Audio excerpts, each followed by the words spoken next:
बोलिए सद्गुरुदेव की जय।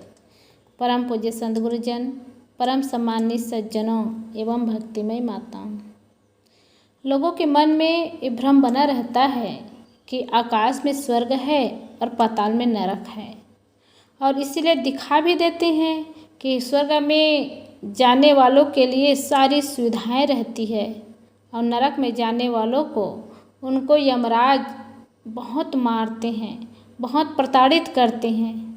लोगों को समझाने के लिए अच्छा है कि कम से कम गलत काम तो न करे, नरक के डर से गलत मार्ग में न जाए, गलत काम न करे, चोरी, हिंसा और बलात्कार जैसे बुरे काम न करे। लेकिन सही बात को जानना भी जरूरी है कि स्वर्ग और नरक है क्या। एक बार भगवान बुद्ध के पास एक सैनिक आया। उसने स्वर्ग और नरक के बारे में बहुत कुछ सुन रखा था। उसने भगवान बुद्ध से प्रश्न किया कि भगवान, मैंने आपकी प्रसिद्धि सुन रखी है, आप ही मेरे प्रश्न का समाधान कर सकते हैं।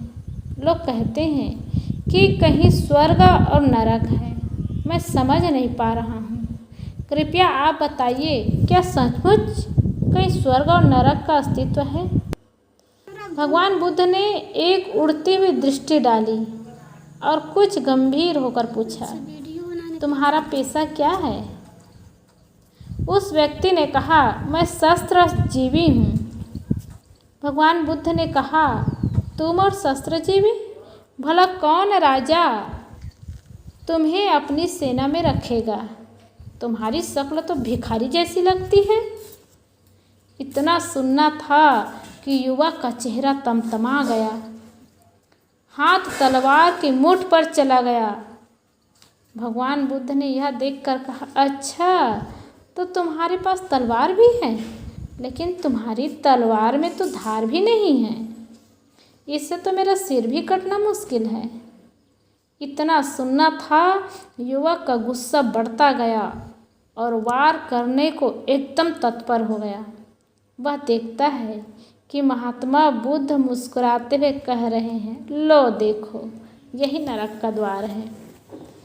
इतना सुनते ही युवक सहम गया, उसका क्रोध शांत हो गया और सिर झुकाकर विनम्रतापूर्वक कहने लगा, भगवान आपकी जय हो।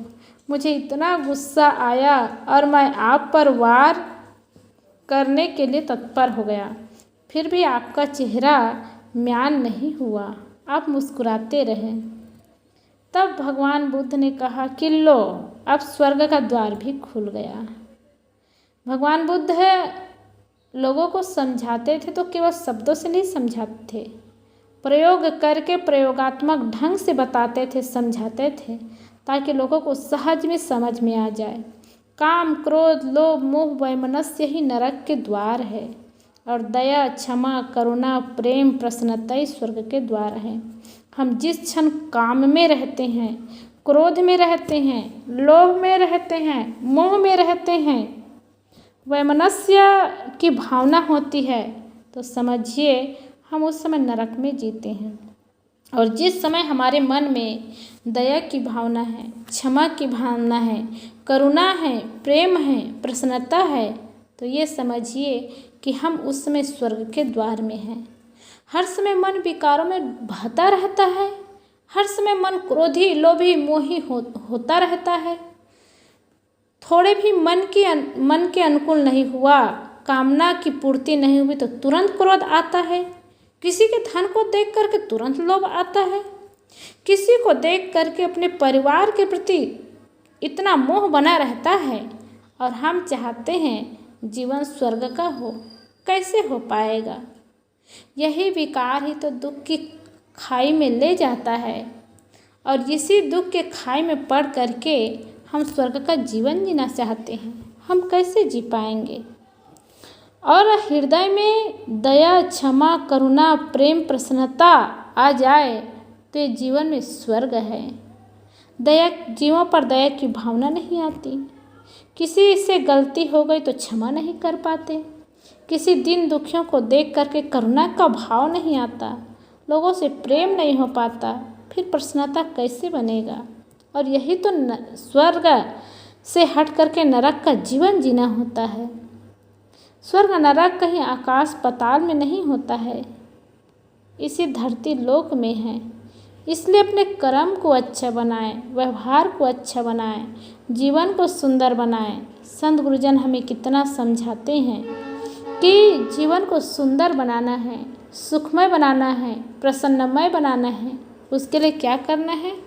सद्गुण को जीवन में धारण करें, क्योंकि संतों ने कहा है, चांदी सोना जो धन आई, तन के काज में ताहे लगाई। सद्गुण धन मन दुखन मिटाई, जो बर्ताव में निज दिन लाई।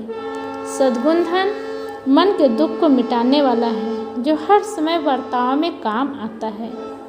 और सद्गुण धन नहीं है तो मन में नरक बना रहता है, दुर्गुण हर समय आता रहता है। आदमी अच्छा गुण नहीं लाएंगे तो बुरा गुण ही लाएंगे, और बुरा गुण से हटेंगे तो अच्छा गुण ही लाएंगे। सद्गुण होगा तो सदाचार होगा। सद्गुण मन से होता है और सदाचार इंद्रियों से होता है। हम मन को प्रसन्न बनाएंगे तो हमारी इंद्रियां सही काम करेगी, और इंद्रियां सही काम करेगी तो हमारा मन सही दिशा में चलेगा, क्योंकि इंद्रियां और मन दोनों का काम एक दूसरे का पूरक होता है। इसलिए हम लोगों को चाहिए कि मन को सुंदर, पवित्र और निर्मल बनाते जाए, और सही काम करने के लिए हम इंद्रियों को सही दिशा में ले जाए, तो यही हमारा स्वर्ग का जीवन होगा।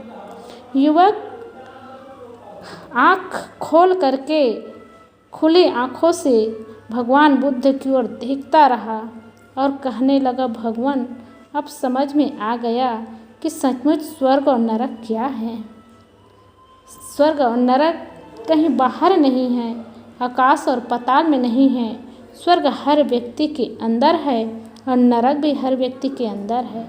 सद्गुण धारण करने से स्वर्ग आता है और दुर्गुण का जीवन जीने से नरक आता है।